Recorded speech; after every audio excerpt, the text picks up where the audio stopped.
Assalamualaikum warahmatullahi wabarakatuh.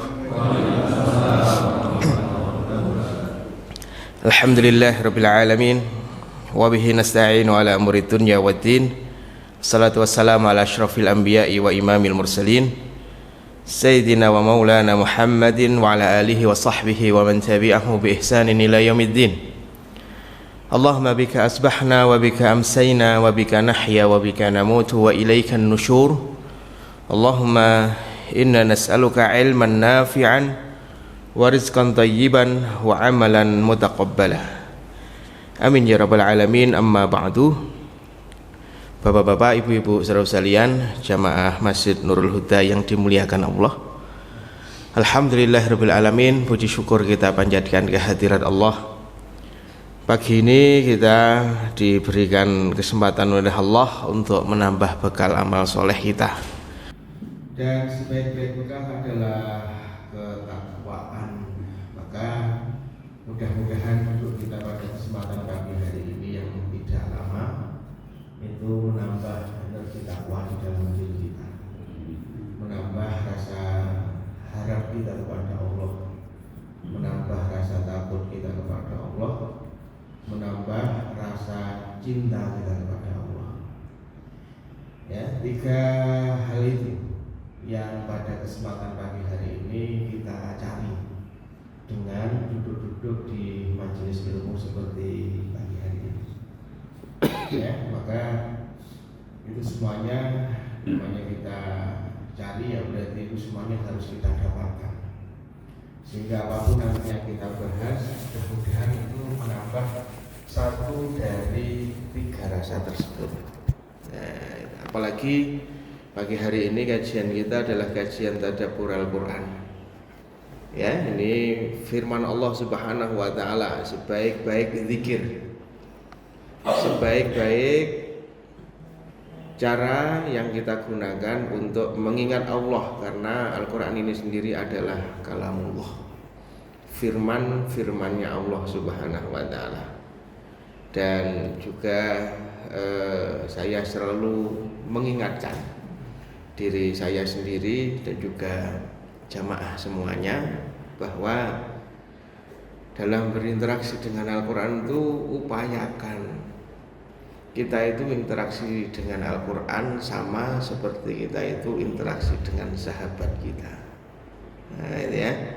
Kenapa? Karena Rasulullah Muhammad SAW sendiri yang mengatakan kepada kita, Iqra'ul Qur'an fa innahu ya'ti yaumal qiyamah syafi'an li ashabihi. Bacalah Al-Quran. Baca itu berarti gambaran orang yang sedang berinteraksi, berhubungan dengan Al-Quran. Karena Quran itu nanti pada hari kiamat akan datang memberikan pertolongan kepada sahabat-sahabatnya. Jadi analogi permisalan yang dibuat oleh Nabi tentang Al-Quran, bahwa Al-Quran dan manusia yang berinteraksi dengan Al-Quran itu adalah interaksi sahabat dengan sahabatnya. Namanya sahabat ya beda dengan sekedar teman. Kalau teman itu kita say hello saja sudah cukup.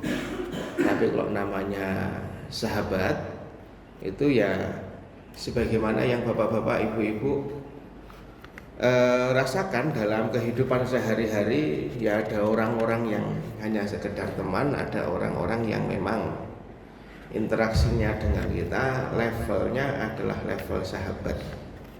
Ya, itu ya. Jadi sahabat itu sangat dekat sekali. Nanti ya kalau hari ini ada istilah bestie. Nah, itu ya. Bestie itu pokoknya sahabat dekat. Nanti makin dekat lagi, hari ini yang dikenal dengan istilah soulmate. Kalau soulmate itu berarti sahabat yang menjadi belahan jiwa. Pokoknya namanya ngobrol sama sahabat tuh ya gitu, kadang kita ngobrol sampai jam 12 malam, jam 1 pagi, jam 2 pagi itu nggak terasa, pokoknya bawaannya senang saja. Gitu.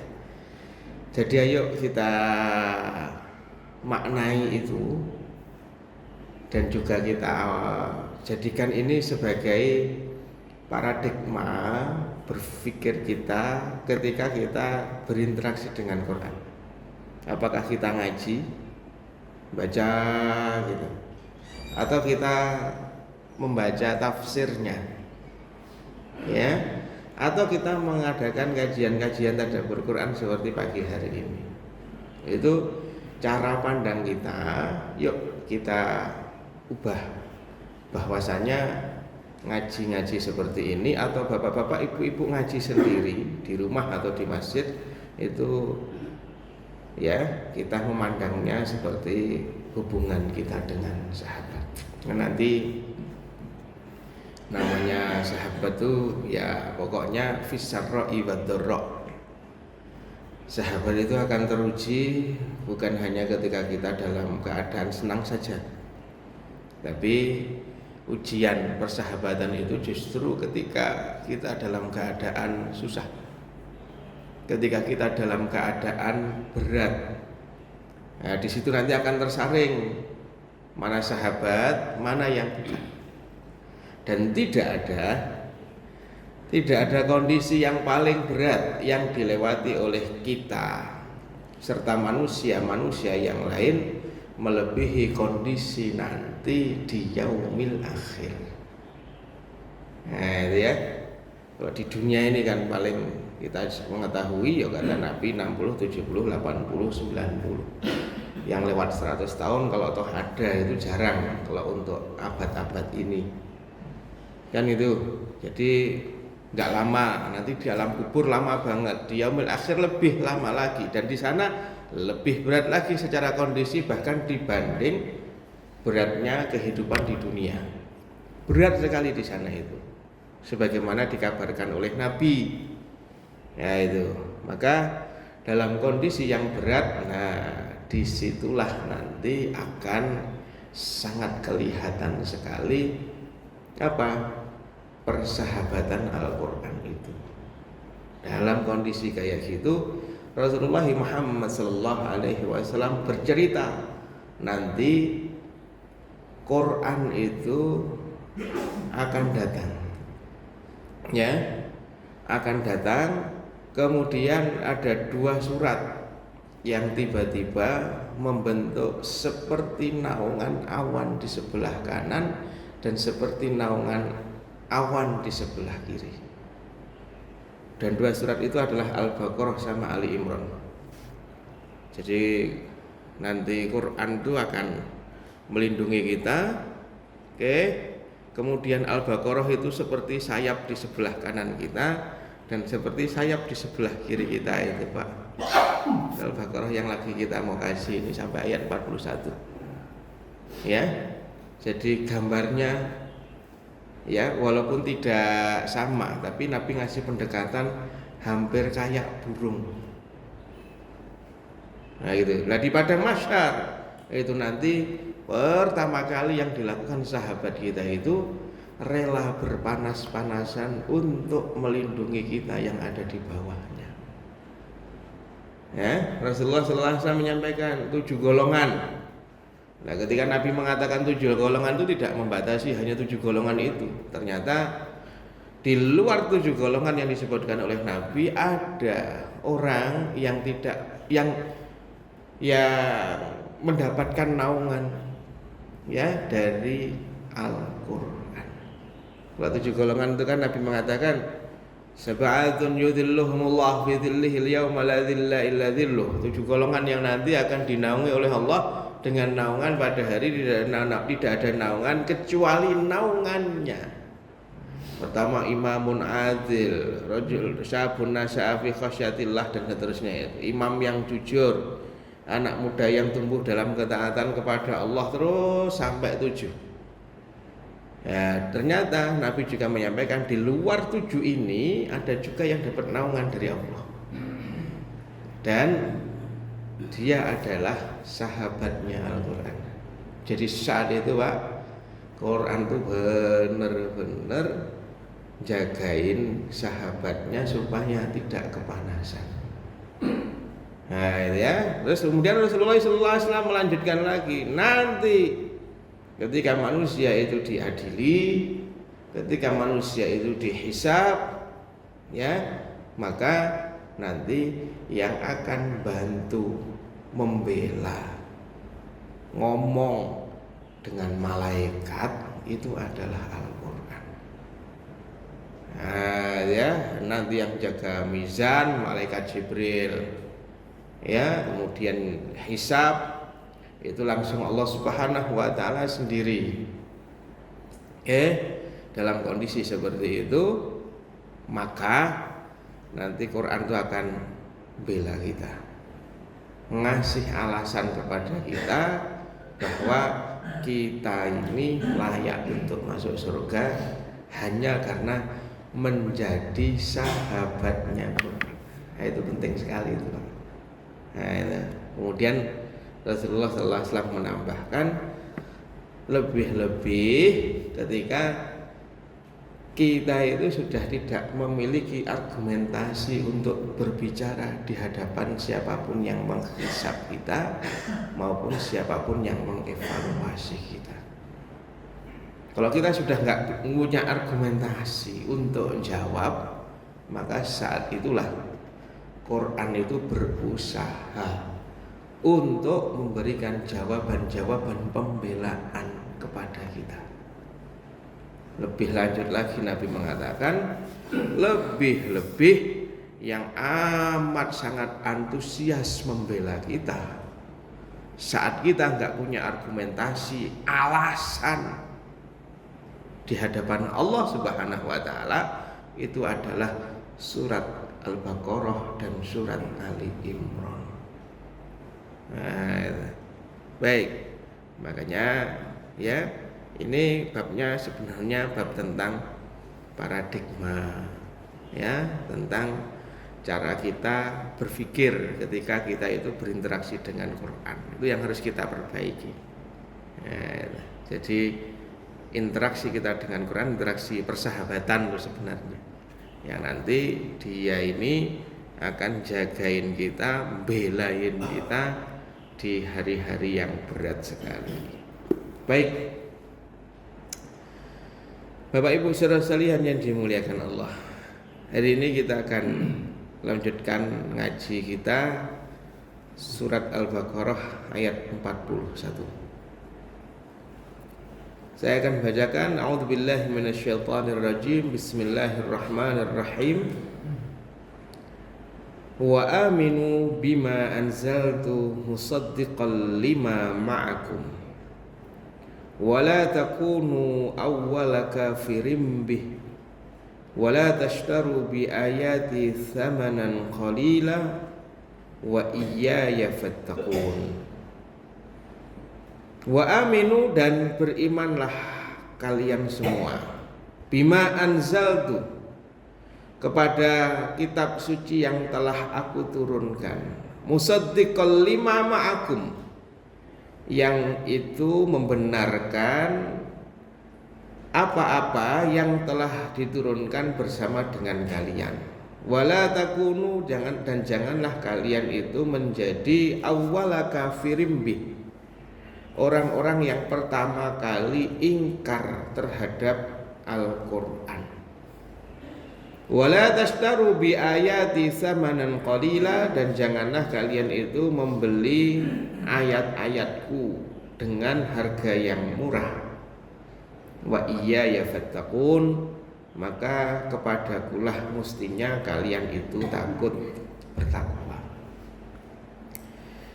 Bapak Ibu saudara sekalian yang dimuliakan Allah, wa aminu, dan berimanlah kalian. Kata kalian di sini masih kembali kepada orang-orang yang dipanggil oleh Allah di ayat sebelumnya. Ayat sebelumnya Allah mengatakan, ya Bani Israel, wahai Bani Israel. Jadi, dan berimanlah kalian kalian di sini artinya adalah orang-orang Yahudi. Nah, itu. Jadi kemarin sudah kita bahas mulai dari ayat 40 sampai nanti ayat yang sangat banyak sekali. Kita akan diajak oleh Quran untuk banyak mengenal tentang satu kaum yang namanya adalah Bani Israel, tentang sebuah agama yang namanya adalah Yahudi. Dan itu sangat penting sekali, ya, karena nanti di akhir zaman ini kata Nabi Muhammad, nyaris seluruh umat manusia itu akan mengikuti gaya hidupnya orang-orang Yahudi. Mereka serius, ya, garap dunia ini serius, Pak. Mereka serius memetakan dunia sesuai dengan yang mereka inginkan. Kita pengen dunia di tahun 2025 karakteristik manusia itu begini. Nah, mulai itu mereka punya perencanaan yang panjang. Ya, makanya kalau kita senang dengan buku-buku teori-teori konspirasi orang-orang Yahudi dan seterusnya, itu kadang kita bacanya juga ngeri-ngeri, ya. Karena untuk menghadirkan model manusia seperti yang orang-orang Yahudi inginkan, itu ya terkadang harus apa? Mereka harus melakukan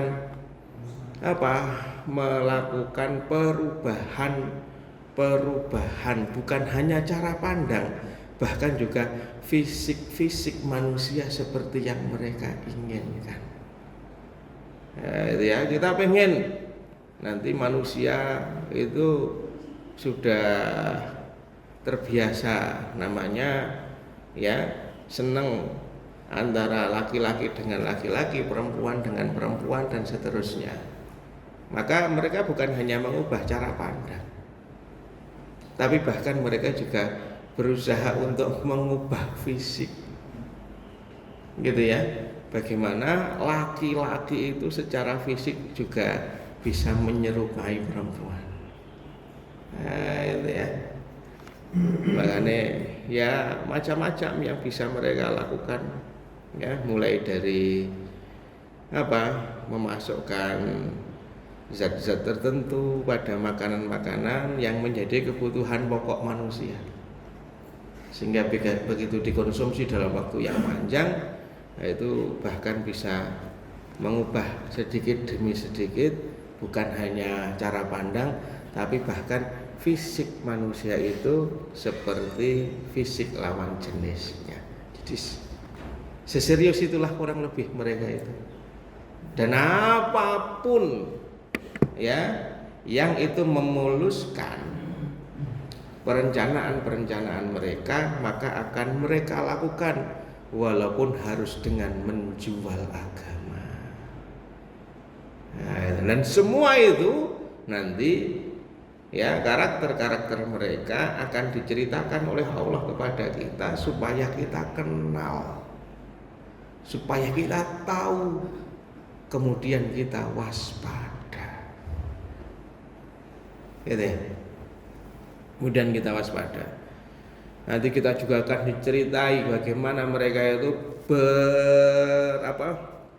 bermain sihir, ya, sejak zaman dulu bahkan sampai hari ini.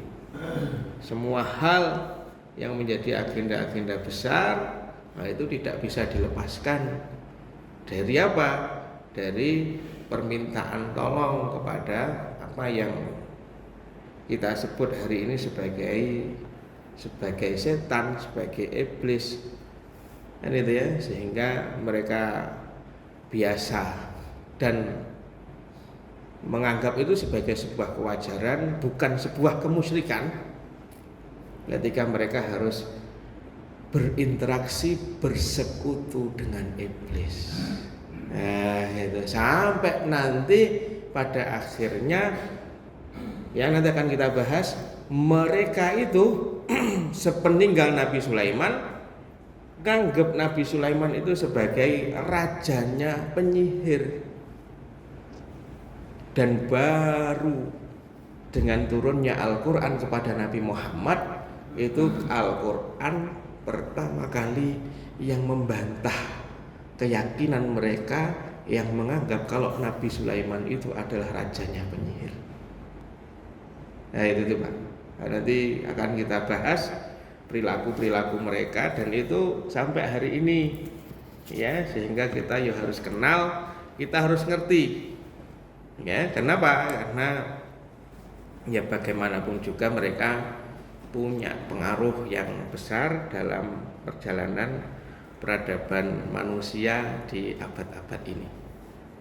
Baik, sekalian yang dimuliakan Allah, wa aminu, hai orang-orang Bani Israel, wahai orang-orang Yahudi, ya, berimanlah kalian bima anzaltu, kepada apa yang aku turunkan. Yang aku turunkan di situ artinya adalah Al-Quran. Jadi mereka diminta oleh Allah untuk beriman kepada Al-Quran. Ini Al-Quran aku turunkan kepada Muhammad, imanilah. Ya kenapa? Karena Quran itu punya ciri musaddiqal lima ma'akum. Nah, Quran ini membenarkan Taurat yang ada pada diri kalian. Ya, kalian punya Taurat? Ya, kita punya Taurat, dan Quran ini adalah membenarkan Taurat itu. Maka mereka diperintahkan oleh Allah Subhanahu wa taala untuk mengimani Al-Qur'anul Karim. Ya, ditambah lagi mereka itu sering menyebut tentang kebenaran nubuah Nabi akhir zaman yang namanya adalah Ahmad, namanya adalah Muhammad. Sering mereka sebut-sebut. Kemudian Allah Subhanahu wa taala mengatakan wala takunu awwala kafirin bih, dan janganlah kalian menjadi orang yang pertama kali ingkar terhadap Al-Qur'an. Oke. Ayat ini sebenarnya Bapak-bapak, Ibu-ibu, turun berkenaan dengan tokoh-tokoh besarnya Yahudi, tokoh-tokoh besar Bani Israel, yang mereka itu pokoknya ya menjadi perwakilan suara masyarakat awamnya. Mereka menjadi rujukan. Apa kalau mereka mengatakan A, maka masyarakat Bani Israel di kota Madinah akan bilang A. Kalau mereka mengatakan B, maka masyarakat Bani Israel yang ada di Madinah, ya ada Bani Qainuqa, ada Bani Nadir, ada Bani Quraidah, ada Yahudi Khaybar, ya, maka kelompok-kelompok besar Yahudi yang ada di kota Madinah itu memiliki tokoh-tokoh yang mana tokoh-tokoh inilah yang nanti akan memonopoli cara pandang masyarakat Yahudi secara umum. Nah, tokoh-tokoh ini ketemu dengan Nabi, kemudian Rasulullah SAW dikasih wahyu oleh Jibril, dan isinya adalah ini, kalian jangan menjadi orang yang pertama kali ingkar terhadap Quran. Kenapa? Karena kalian ini tokoh, kalau kalian ingkar terhadap Quran, maka masyarakat Yahudi di Madinah di belakang kalian akan ikut-ikutan ingkar. Gitu ya. Kenapa? Karena kalau wala takunu awwala kafirin bih, jangan kalian menjadi orang yang pertama kali ingkar terhadap Quran. Sebelum Yahudi, orang-orang musyrikin Mekah sudah ingkar terhadap Al-Quran. Gitu. Sehingga makna dari kalian jangan menjadi orang yang ingkar ini adalah pembesar-pembesarnya, tokoh-tokohnya, ya, itu diancam oleh Allah, kamu jangan menjadi orang yang pertama kali kufur terhadap Quran, ya, sehingga nanti mereka terus melakukan usaha-usaha untuk ngetes apakah benar-benar, sebenarnya bukan untuk ngetes apakah Quran itu benar-benar apakah Quran ini benar-benar membenarkan ya nubuahnya Muhammad atau enggak, karena mereka sudah tahu itu, tapi mereka mencoba untuk ngetes Al-Quran untuk membuktikan kalau Al-Quran ini ya tidak layak dijadikan sebagai kitab suci panduan. Karena sebenarnya mereka tahu itu Mereka terus menanyakan, yuk kita datangi Muhammad, kita tanya tentang ini, kita tanya tentang itu. Nah itu ya. Jadi mereka melakukan itu. Tujuannya apa? Tujuannya untuk mencari-cari celah yang bisa mereka jadikan sebagai poin untuk mengkritik si Al-Qur'anul Karim. Wala takunu awwala kafirin bih. Kalian jangan jadi orang yang pertama kali ingkar terhadap Al-Qur'an. Oke, jadi mereka sudah tahu itu. Cuma bedanya Bu dan bapak-bapak semuanya, antara orang-orang Yahudi sama orang-orang musyrikin Mekah. Kalau orang-orang musyrikin Mekah tahu Quran itu bukan buatan manusia, bahkan manusia sama jin pun, kalau mereka itu bersekutu untuk membuat kalimat-kalimat yang seindah Al-Quran, mereka tidak mampu. Kalau musyrikin Mekah sampai pada kesimpulan Quran ini bukan buatan manusia, itu lewat gaya bahasa yang digunakan oleh Quran. Karena mereka pakar bahasa orang-orang musyrikin Mekah itu. Maka begitu dengerin ayat-ayat Al-Quran, mereka sudah bisa mengambil kesimpulan, manusia nggak mungkin membuat yang seperti ini. Mustahil kayak begini, ini buatan manusia, mustahil. Ya, apalagi Quran tidak hanya bicara tentang gaya bahasa, tapi terkadang Quran itu juga punya keunikan yang luar biasa, Pak. Dia apa? Di pilihan kata, di jumlah huruf, gitu ya. Dan itu amat sangat menarik sekali. Oke, di cara membuka dengan cara menutup. Kemudian di cara membuka ayat dengan cara menutup ayat. Ini kok sedetail ini ya, pilihan kata yang digunakan oleh Quran. Makanya orang-orang musyrikin Mekah ngerti, oh ini bukan buatan manusia. Jadi kalau musyrikin Mekah itu bukan dari isinya, tapi di awal itu dari struktur bahasanya. Karena mereka orang bahasa, Pak. Dan mereka ngerti, ya, dan mereka bisa menilai titik tertinggi keindahan, titik tertinggi ini keindahan majas, ya. Wow, ini majasnya majas yang nggak indah. Mereka membuat syair, kemudian ada majas dalam syair itu. Mereka ngerti, ini nggak indah majas ini. Jadi mereka punya tes bahasa yang sangat tinggi, sehingga hanya dengan sekali mendengar saja, orang musyrikin Mekah itu sudah bisa menyeleksi. Ini nggak layak, ini nggak bagus, ini nggak mungkin dibuat oleh manusia. Itu mereka screeningnya bisa lewat itu. Cuma kalau orang-orang Yahudi tahu Quran ini benar, ya, pertama karena mereka tahu Quran ini turun kepada Muhammad, dan Muhammad itu ciri-cirinya sudah dalam kitab suci mereka. Dan yang kedua tahu kalau Quran ini benar dari kandungannya, dari isinya. Jadi kalau musyrikin Mekah itu dari struktur bahasanya, kalau Yahudi itu dari isinya. Dan itu ya. Maka begitu mereka tahu isinya Al-Quran, ya, mereka tahu isinya Al-Quran, mereka semakin yakin. Wa yas'alunaka 'anir ruh, mereka bertanya kepadamu wahai Muhammad tentang ruh. Nah, itu ya. Mereka di situ adalah orang-orang Yahudi itu, Pak, yang bertanya kepada Nabi Muhammad. Kenapa? Karena pengen ngetes. Yuk kita Muhammad, kita tanya tentang ruh. Kalau Muhammad bisa ngomong panjang lebar tentang ruh, berarti dia bukan nabi. Itu bisa kita jadikan sebagai kritik kalau Muhammad itu bukan nabi. Kenapa? Karena ruh itu adalah permasalahan yang rumit, yang tidak ada yang tahu ilmunya secara mendalam kecuali Allah Subhanahu wa taala. Maka mereka datang menemui Nabi Muhammad bertanya tentang ruh. Nabi Muhammad cuma diam menunggu malaikat Jibril datang. Begitu malaikat Jibril datang, Jibril mengatakan kulir ruh min amri rabbi. Jawab saja Muhammad, ruh itu ya adalah urusan Tuhanku. Wa ma utitum minal ilmi illa qalila. Kalian tidak dikasih ilmu pengetahuan tentang ruh itu kecuali hanya sedikit saja. Yang banyak kalian ketahui itu adalah apa yang ada lebih luar daripada ruh ya. Yang lebih luar daripada ruh itu ada namanya nafas atau jiwa, kemudian ada lagi nanti namanya adalah fisik. Nah, ruh itu adalah unsur ketuhanan yang ada dalam diri kita.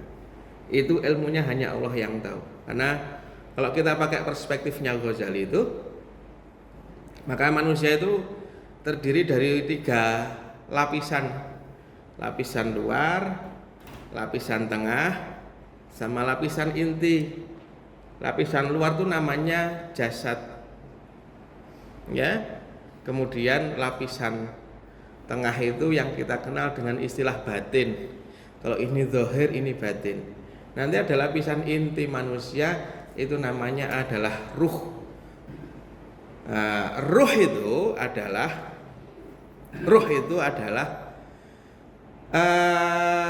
unsur ketuhanan yang ditiupkan oleh Allah ke dalam jasadnya Nabi Adam.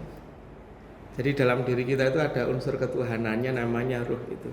Kalau itu ilmunya banyak sekali ya. Kebanyakan ilmu tentang ruh itu hanya Allah yang tahu. Kita cuma dikasih ilmu tentang ruh itu cuma sedikit. Orang kalau hilang ruhnya berarti mati gitu aja. Itu ya.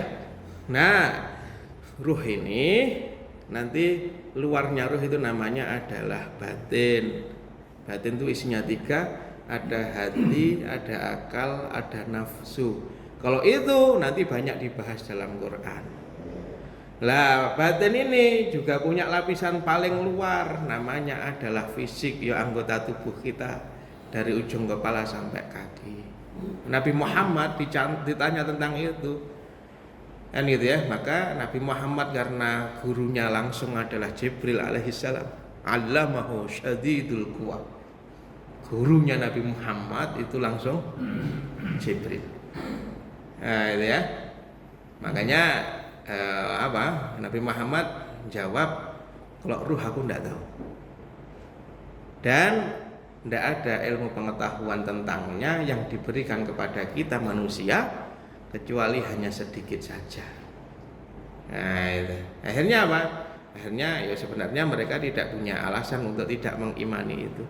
Kenapa? Karena data yang disampaikan oleh Nabi Muhammad tentang ruh itu sama seperti ilmu pengetahuan tentang ruh yang sudah mereka ketahui dari nabi-nabi mereka sebelumnya.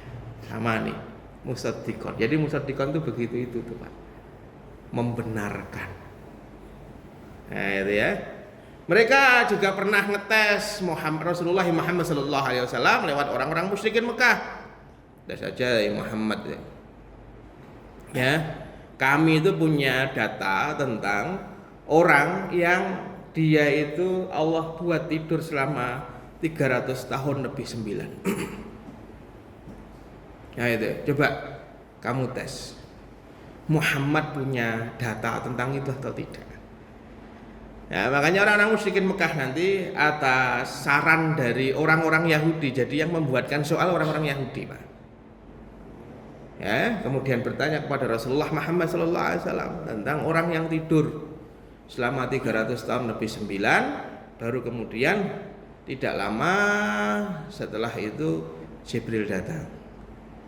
Kemudian Jibril alaihissalam menyampaikan kepada Rasulullah surat Al-Kahfi di awal pembukaan cerita tentang pemuda yang tidur di dalam gua selama 300 tahun lebih 9 itu. Nah, begitu diceritakan, kemudian sampai kepada mereka, lah ini datanya cocok sama kita ini. Ini namanya membenarkan begitu itu Pak, cocok sama kita. Nanti mereka juga ngetes Nabi Muhammad lewat orang-orang musyrikin Mekah tentang raja yang hidupnya terus berkelana mendakwahkan kebaikan-kebaikan di bumi. Coba kamu tanya Muhammad punya data tentang itu atau tidak? Tahu itu atau tidak? Nabi pasti tahu. Kalau nggak tahu berarti bukan nabi.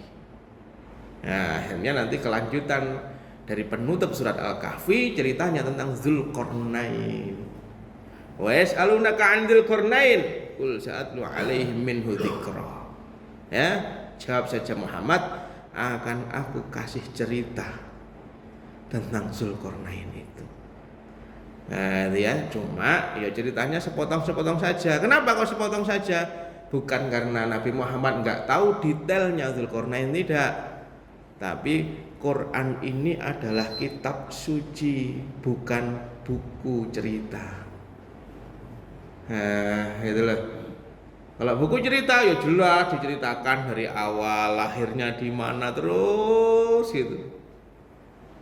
Ya, jadi Quran menyampaikan seperlunya kan gitu, sehingga begitu mereka dapat jawaban tentang Dzulqarnain, kami memberikan kekuasaan kepadanya sampai membangun benteng yang namanya adalah benteng Ya'juj Ma'juj itu dengan teknologi yang amat sangat tinggi, sangat canggih sekali, ya,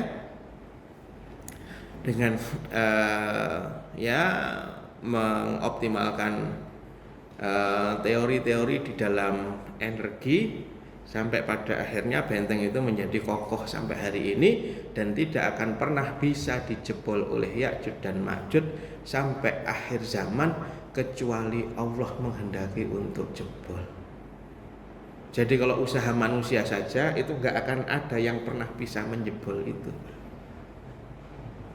gitu ya. Makanya ini nanti akan jebol kalau Allah Subhanahu wa taala menghendaki. Jadi sampai Zulkarnain punya teknologi yang secanggih itu dan sedahsyat itu. Nah, itu ya. Dan ini pembahasannya sangat dalam, pembahasannya sangat menarik sekali. Ya, tidak hanya sekedar bangun sebagaimana yang kita bayangkan, tapi mereka punya penguasaan terhadap itu. Makanya kalau bapak-bapak, ibu-ibu membaca tentang sejarah piramid, nah itu kan ternyata ya banyak sekali teori-teori tentang piramid yang ada di Mesir itu, Pak.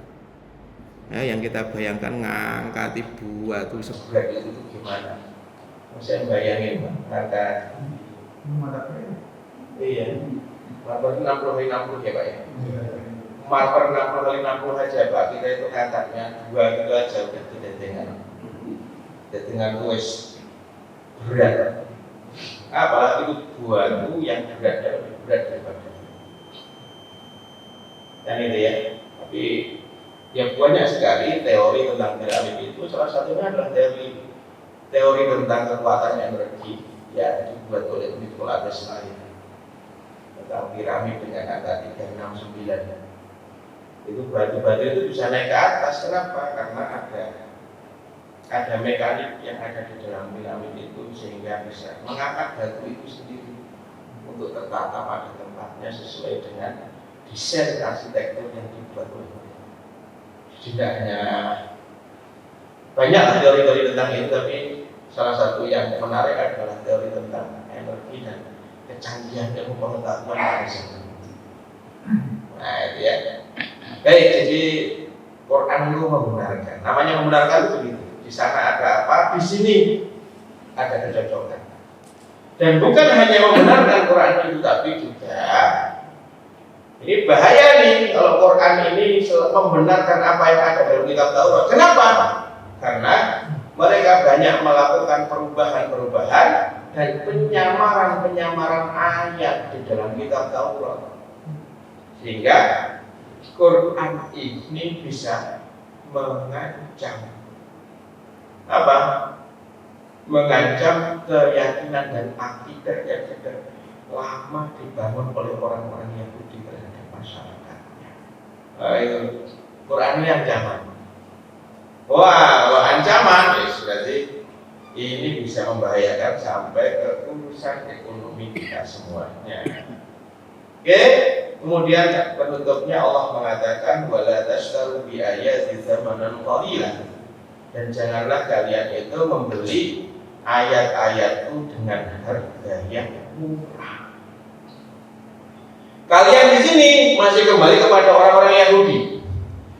Lebih khusus lagi tokoh-tokohnya Yahudi. Allah mengatakan kalian jangan membeli ayat-ayatku dengan harga yang murah.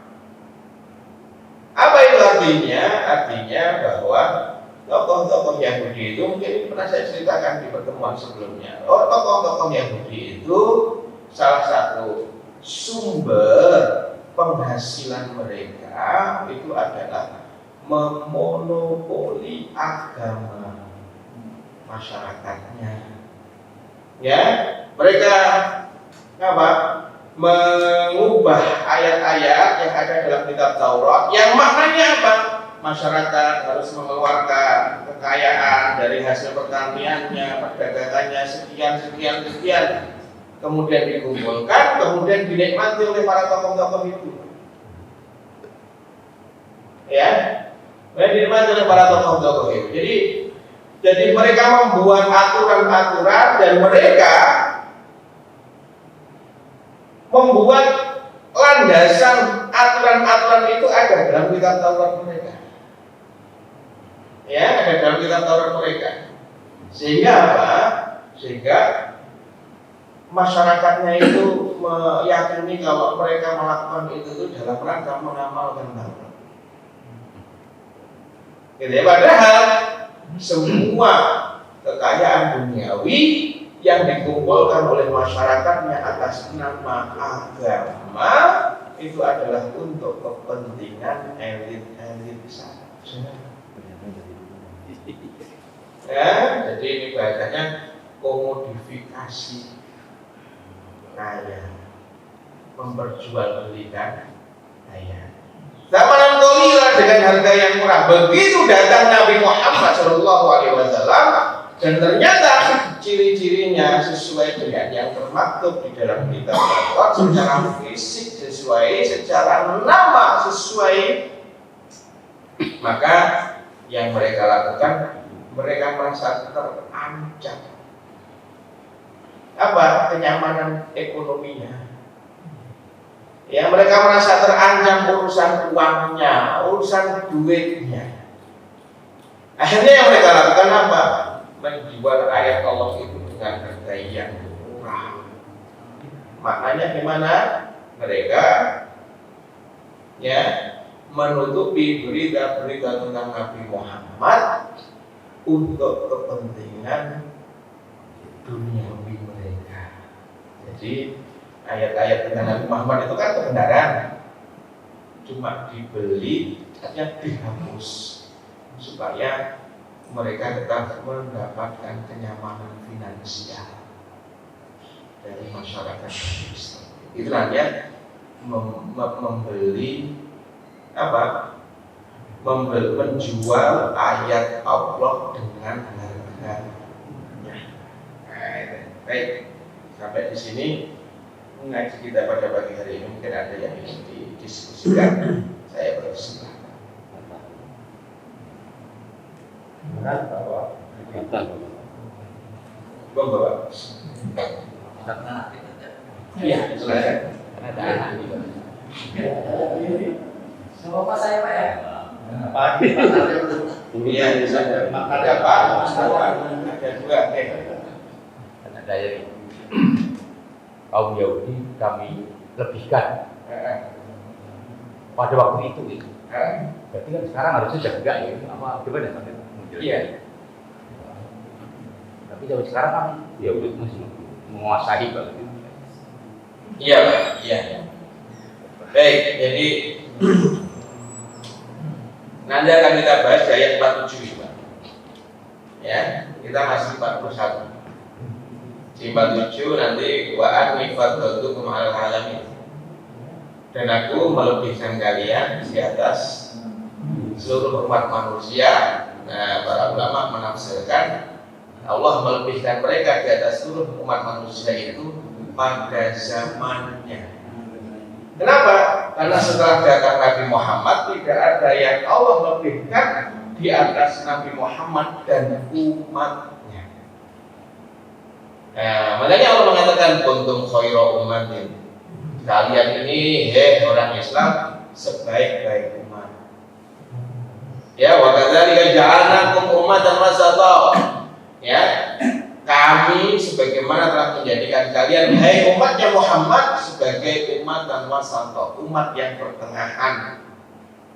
Ya, pertengahan keutamaan itu tidak ekstrim kanan, ngurusi akhirat lupa dunia kayak orang-orang Nasrani hari itu, bukan Nasrani hari ini ya Pak, atau ngurusi dunia sampai lupa akhirat kayak Yahudi. Kalian itu adalah umat pertengahan, ya, dunia ada dalam genggaman kalian, tapi hati kalian terpesona oleh akhirat.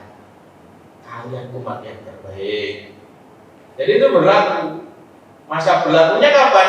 Masa berlakunya sampai muncul seri terbaik manusia yang Allah hadirkan.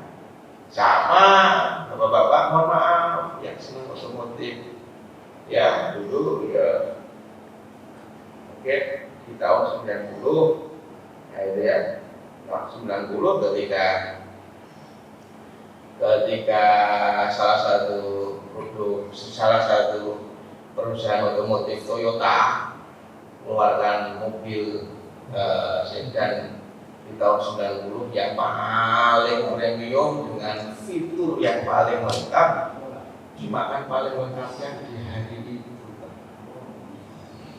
Semua bahasa iklan, wah ini mobil paling nyaman, ini mobil paling, ya, fiturnya paling lengkap. Kan gitu ya. Pada zaman itu nggak selamanya. Kenapa? Karena terus dunia ini terus akan terus bukan hanya berputar, ya, terus akan berubah, gitu ya.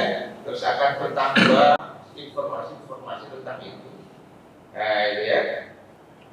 Jadi, wah ini mobil mewah ini, iya, mobil mewah dengan fitur seperti ini, model seperti ini, jok seperti ini di zamannya.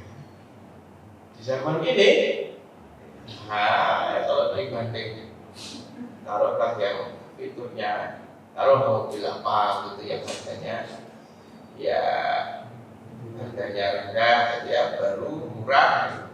Ya mungkin beberapa fiturnya masih kalah. Jadi ada batasnya. Sama handphone paling canggih, ya Nokia pada waktu itu keluarin handphone paling canggih. Ada zaman hari ini, ya, begitu ada yang baru karena teknologi. Nah, gitu. Terus duit manusia. Kalian akan jadi umat yang aku lebihkan, utamakan. Ya, itu ya. Sampai datang Nabi dan umatnya yang aku utamakan. Dan itu ya Nabi Muhammad dan umat. Gitu Pak. Nah, jadi semuanya ada. Nah, kecuali Al-Quran, timeless Al-Quran itu Pak, sampai akhir zaman akan jadi mukjizat. Maka siapapun yang dekat dengan Al-Quran, dia akan terus dalam keadaan begitu. Wallahu a'lam bishawab. Lanjut Pak, yang kedua.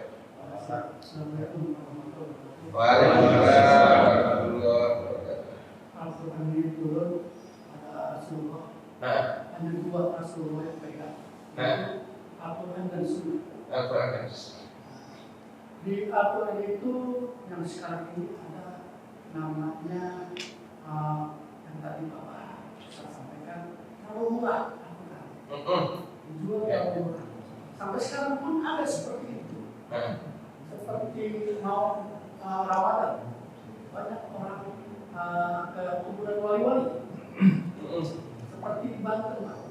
Saya pernah mengalami, saya pernah ikut di sana, membacakan semua Al-Quran, ya, ustaz-ustaznya, semua kitab-kitabnya, dan di sana ada tempat kotak-kotak amal yang harus kita ini. Dan di sana juga ada pengemis. Satu. Yang kedua, Al-Quran ini direcehkan juga seperti tulisan-tulisan di kertas di buku bang. Di buku bang. Nah, itu diajarkan oleh orang-orang pintar, orang-orang dukun, supaya kita pakai itu tua, itu namanya kita cetak Al-Quran yang ditulis di kertas. Yang berikutnya ada namanya bisnis agama, bisnis Al-Quran. Itu aja Pak, soal penjelasannya.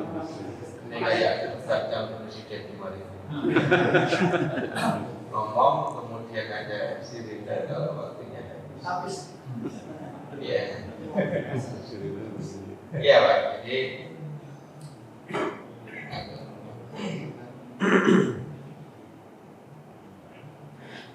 jadi kalau kita mengacu pada perilaku beragama orang-orang dari Israel,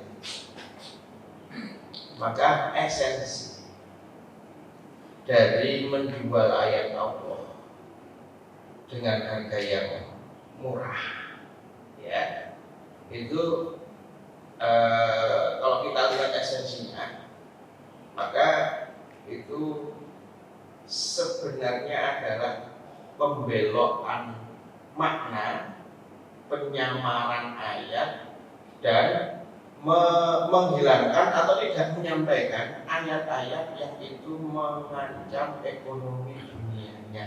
Jadi esensinya ada di sini. Nah, jadi menjual ayat Allah dengan harga yang murah itu esensinya adalah ketika mereka terancam kalau menyampaikan berita tentang Muhammad. Kenapa? Karena kalau masyarakat awam Bani Israel ngerti di kota Madinah, ngerti Muhammad ini benar-benar nabi yang tertulis dalam kitab suci mereka, maka masyarakat akan mengikuti Nabi Muhammad, tidak lagi mengikuti tokoh-tokoh Yahudi. Ya, dengan begitu, ya kenyamanan finansialnya akan terganggu. Nah, itu Pak. Kenapa? Ya, nanti ada juga aturan-aturan yang ada dalam kitab Al-Quran terkait dengan masalah harta. Tapi tidak serumit aturan yang dibuat oleh orang-orang Yahudi tentang harta. Pasti mereka akan milih Islam. Itu kenapa? Islam ada zakat. Zakat ada aturannya, ada nisab, ya ada haul, ada persentase. Kemudian orang Yahudi bikin aturan-aturan yang di atas nama Taurat untuk mengambil dengan mudah atas nama agama harta masyarakat Yahudi itu. Kalau disuruh pilih, ini aturannya manusia, ini aturannya Allah. Dan ternyata secara finansial lebih menguntungkan aturannya Allah. Nah, Allah cuma 2,5%. Gitu ya. Lah ini kok sebenarnya ini, wah itu, iya, 12%. 4% ya. Kemana ini? Jadi awalnya ya mereka akan terancam. Jadi esensi menjual ayat Allah dengan harga yang murah adalah satu, ya, kalau ada ayat-ayat Al-Quran yang itu mengancam, ya, bisnis-bisnis duniawi mereka, maka satu, mereka akan belokkan maknanya. Oh, maknanya bukan bisnis yang sekarang ini saya lakukan itu, beda ya. Nah, itu Pak. Atau yang kedua, watak atau mereka tutupi ayatnya itu. Nah, gitu ya Pak ya. Jadi esensinya di situ itu. Jadi jangan dibayangkan, oh berarti yang jual kaligrafi itu ayat Allah loh itu. Masa ditulis harganya cuma 150.000, murah amat kan? Nah, bukan itu esensinya. Ya. Jadi saya contohnya Pak, taruhlah ayat tentang riba. Itu ya, tentang riba. Saya ngerti karena saya tahu, saya belajar ekonomi contohnya konvensional, ekonomi saya belajar. Dan saya tahu sebenarnya yang saya lakukan ini adalah bisnis yang ada unsur ribanya. Saya tahu ini. Nah, ya, cuma karena saya sudah ngaji. Wah ini kalau tiga ini benar-benar saya sampaikan dan dimaknai sebagaimana yang dikaji oleh orang-orang di masjid, ini bisnis saya bisa bangkrut. Itu Pak. Nah, karena saya bisa bahasa Arab, saya bisa interaksi dengan literatur klasik para ulama, saya bisa kumpulkan itu dan saya bisa melakukan pembelokan makna. Jadi manipulasi kebenaran.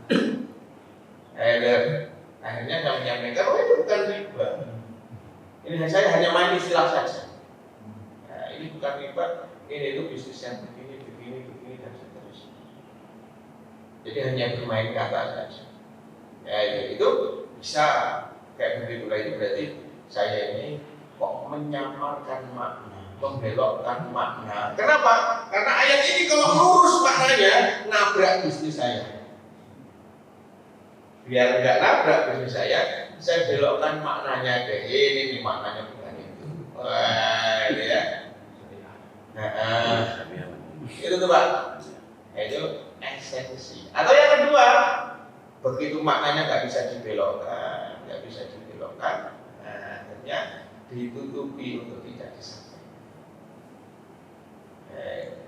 Watak jumul hak tutup. Wes nggak usah dibahas lah ayat ini. Oh, ya cara menutupnya macam-macam. Kalau bukan hanya sekedar begini Pak, ditutup begini nggak dibaca enggak. Ya, tapi bisa dengan ungkapan-ungkapan lain semua sudah final ayat itu. Nggak usah dibahas lagi guys. Karena begitu dibahas kita nabrak bisnis duniawi lain. Gitu Pak. Ya, jadi esensinya di situ. Wallahu a'lam. Demikian kajian kita hari ini. Mudah-mudahan manfaat. Berkah. Amin. Sama dengan kita semuanya. Kekurangan khilafah mohon maaf yang sebesar-besarnya. Allah wa yaqul subhanallah wa bihamdika Assalamualaikum warahmatullahi wabarakatuh.